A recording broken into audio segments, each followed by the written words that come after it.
কোন কোন পশু দ্বারা কোরবানি করা জায়েজ? কোরবানির গোশত কতদিন ফ্রিজে রেখে খাওয়া যাবে? 7 নামে কোরবানি দেওয়া যাবে কিনা?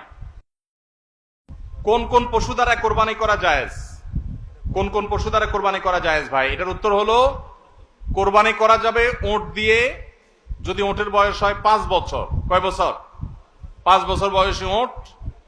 আর গরু দিয়ে কোরবানি করা যাবে, মহিষ দিয়েও করা যাবে যদি গরু মহিষের বয়স হয় 2 বছর। আর ছাগল দিয়ে, ভেড়া এবং দুম্বা দিয়ে কোরবানি করা যাবে যদি এগুলোর বয়স হয় 1 বছর। তাহলে 3 ক্যাটাগরির পশু, উট আর গরু মহিষ এবং ছাগল ভেড়া দুম্বা, এই 3 ক্যাটাগরির পশু দিয়ে কোরবানি করা জায়েজ আছে। এবং এছাড়া অন্যান্য যেগুলো আছে, বন্য জন্তু অথবা অন্যান্য হালাল পশু, হাঁস মোরগ, এগুলা কোনটা দিয়ে কোরবানি করা জায়েজ নাই। কোরবানি শুধুমাত্র ওইটা দিয়ে কোরবানি করা জায়েজ আছে, 3 ক্যাটাগরির পশু। কোরবানির গোশত কতদিন ফ্রিজে রেখে খাওয়া যাবে? কোরবানির গোশত কতদিন ফ্রিজে রেখে খেতে পারবেন? ভাইরা আমার, এটার কোনো লিমিটেশন নাই। এটা নির্ভর করবে আপনার রুচির উপরে। এটা নির্ভর করবে যে আপনি কতদিন রেখে নিজে খেতে চাচ্ছেন বা এটা কতদিন ভালো থাকে তার উপরে। অনেকে খুব বেশি দিন গোশত ফ্রিজে রেখে, মাছ ফ্রিজে রেখে খেতে পছন্দ করেন না। ভাইরা আমার, কোরবানির গোশত যেহেতু আল্লাহকে আমি দিয়ে দিয়েছি, এটা আসলে আমার কিনা গোশতের মতো না। অতএব এখানে আমি যেটুকু পাই ওইটুকুই আমার জন্য বেশি। এই মানসিকতা থাকলে তাহলে গোশতের মধ্যে লাভ লস আর হিসাব করার মানসিকতা আমাদের থাকবে না। কোরবানির পশুর গোশত বেশিরভাগই দান করে দিবেন। আপনি 3 ভাগের 1 ভাগ দান করলেন, 1 ভাগ আত্মীয় স্বজনকে খাওয়ালেন, আরেক ভাগ আপনি রেখে দিলেন। এটা হলো মুস্তাহাব, কিন্তু এটা জরুরি না। কেউ যদি বেশিরভাগও রেখে দেয় তার কোরবানি হয়ে যাবে। উদ্দেশ্য যদি আল্লাহকে খুশি করা হয়, গোশতটা যদি মূল উদ্দেশ্য না হয়। কারোর উদ্দেশ্য হতে পারে যে আমি রেখে দিয়ে পরে আস্তে আস্তে আল্লাহর রাস্তে মানুষকে দিব, গরিব দুঃখীদেরকে রান্না করে খাওয়াবো, নিজেরাও খাবো, তো আলহামদুলিল্লাহ তিনি রাখতে পারেন। এটার কোনো লিমিটেশন নাই যে কোরবানি গোশত এতদিনে বেশি রাখা যায় না, এমন কোনো কথা নাই। আসন্ন কোরবানি নিয়ে যদি কিছু নসিহা পেশ করতেন, আমরা বলে ফেলেছি সেটা। 7 নামে কোরবানি দেওয়া যাবে কিনা? কোরবানি 7 নামে দিবেন কিনা? ভাইরা আমার, কোরবানি মূলত আল্লাহর নামে হবে, এটা আমাদের বলার ভুল। আমরা বলি 7 নামে কোরবানি, আসলে 7 নামে না, 7 জনের তরফ থেকে, 7 ব্যক্তির তরফ থেকে কোরবানি হয়। 7 ব্যক্তির পক্ষ থেকে কোরবানি হতে পারে। গরুতে, ওটে সর্বোচ্চ 7টা ভাগ হতে পারে, 7-এর নিচে হতে পারে, উপরে হতে পারে না। আবার ভগ্নাংশ হবে না, অর্থাৎ 1 ভাগ 2 জনে মিলে নিলে হবে না। বুঝে আসছে কথা?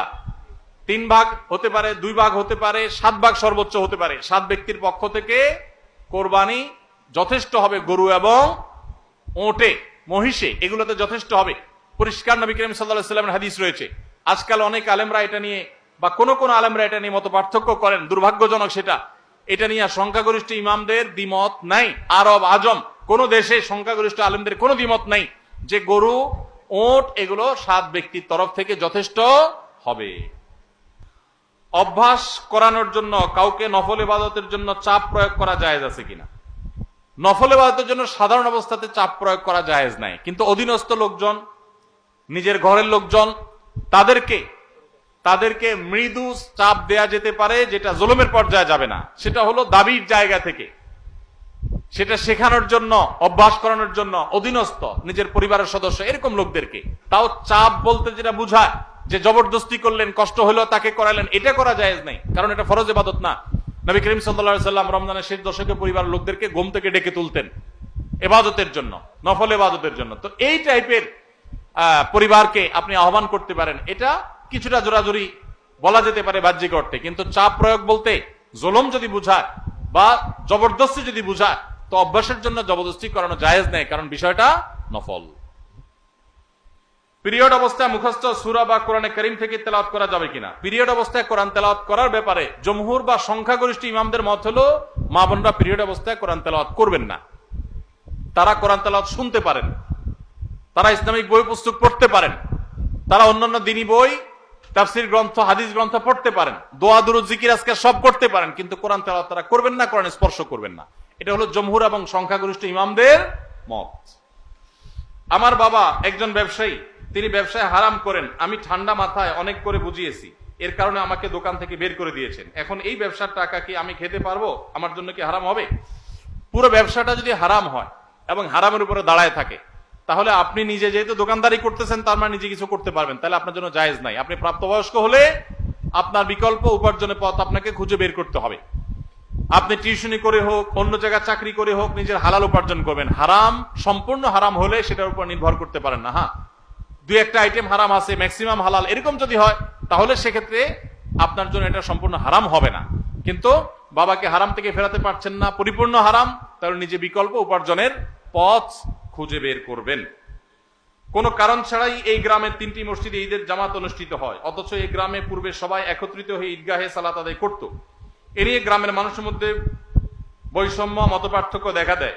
ফলে গ্রামের মানুষ একে অন্যের উপর রাগ, ক্ষোভের সৃষ্টি হয়। ভাইরা আমার, একই গ্রামে 3টা ঈদের নামাজ হয়, 3টা মসজিদে ঈদের নামাজ হয়। আগে সব মসজিদের মুসল্লিরা মিলে একটা ঈদগাহে নামাজ পড়তেন। অবশ্যই আগেরটা অধিকতর উত্তম ছিল, এখন যেটা হয় সেটা উত্তম নয়।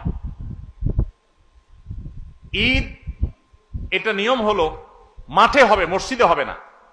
কোন কারণ ছাড়া মসজিদে ঈদের নামাজ আদায় করা এটা সুন্নাহর খেলাফ, মাকরুহ। ভাইরা আমার, নবী করিম সাল্লাল্লাহু আলাইহি সাল্লাম ঈদের নামাজ পড়ার জন্য মাঠে বের হয়ে যেতেন। আজ শহর তো শহর, গ্রামে মাঠ আছে, ঘাট আছে, চাইলেই অনেক সময় মাঠে নামাজ পড়া যায়, খোলা মাঠে নামাজ পড়া যায়, কিন্তু ওই মসজিদে নামাজ পড়েন। ঈদের আনন্দটাই তো মাঠে ময়দানে যাওয়ার মাধ্যমে। প্রত্যেক মসজিদে মসজিদে ঈদের নামাজ পড়া এটা কোনো উত্তম কাজ না। উত্তম হলো কয়েক মসজিদের মানুষ একত্র হয়ে একটা উন্মুক্ত জায়গায় নামাজ পড়বেন, এটাই হলো সুন্নাত। ওইটা সুন্নাত না। মসজিদে মসজিদে ঈদের নামাজ পড়া এটা কি না? সুন্নাত না। অতএব আপনাদের এলাকাতে আগে যেটা হতো সেটা সুন্নাত, আবার যদি আপনারা সেটা প্রতিষ্ঠা করতে পারেন ভালো হয়। ভাইরা আমার, কেন মসজিদে মসজিদে ঈদের নামাজ হয়? কারণ কি? কারণ একেবারে পরিষ্কার। কারণ হলো সব মসজিদের কমিটির লোকজন তারা সবাই নেতা হতে চায়, কেউ কাউকে মানতে রাজি না। আরেক ঈদগাহে যদি যে নামাজ পড়ি তাহলে তো আমাদের ইজ্জত থাকবে না, তাহলে তো আমাদের সম্মান থাকবে না, মুখ থাকবে না। এই কারণে অনেকে দেখা যায় যে তারা নিজেরা সভাপতি, সেক্রেটারি, নিজেরা মোড়লগিরি, মাতবরগিরি করবে, এই জন্য নিজের মসজিদে জামাত শুরু করে দেয়। মোড়ল মাতবরগিরি করার যদি উদ্দেশ্য হয় তাহলে এটা কিসের ইবাদত? ইবাদত যদি নবী করিম সাল্লাল্লাহু আলাইহি সাল্লামের আনুগত্যের নাম হয় তাহলে আপনার মসজিদে নয়, বরং সেটা মাঠে হবে। প্রত্যেক মসজিদ না, কয়েক মসজিদের মানুষ মিলে ঈদের নামাজ হবে। দেখুন, ইসলামের নামাজের ব্যবস্থাপনাটা এত সুন্দর। 5 ওয়াক্ত নামাজ পাঞ্জেগানা মসজিদে হবে। প্রত্যেক এলাকার ছোট ছোট ঘর বাড়ির, ছোট বড় ঘর বাড়ির লোকেরা তারা দিনে 5 বার একত্র হবে, কুশল বিনিময় হবে, একজন একজনের হাল পুরসি করবে। এটা একটা সৌন্দর্য। আবার জুমার নামাজ, জুমা মানেই হলো একত্র করে, যে অনেকগুলো পাঞ্জেগানা মসজিদের মুসল্লিদেরকে একত্র করবে জুমার নামাজ। আবার ঈদের নামাজ হলো অনেকগুলো জুমার নামাজের মুসল্লিকে একত্র করবে, আরো বড় পরিসরে হবে, সেটা হলো ঈদের নামাজ। আর আরাফাতের ময়দান হলো গোটা বিশ্বের মুসলমানদেরকে একত্র করবে, সেটা আরো বড় পরিসরে। এটাই হলো নামাজের সৌন্দর্য। এই চেইনটা ইসলাম দিয়েছে, কিন্তু আমরা সেটাকে নষ্ট করে ফেলেছি। এজন্য আপনাদের গ্রামে যারা 3টা মসজিদে বিভক্ত হয়েছেন তারা আবার একটা ঈদগাহে একত্র হন।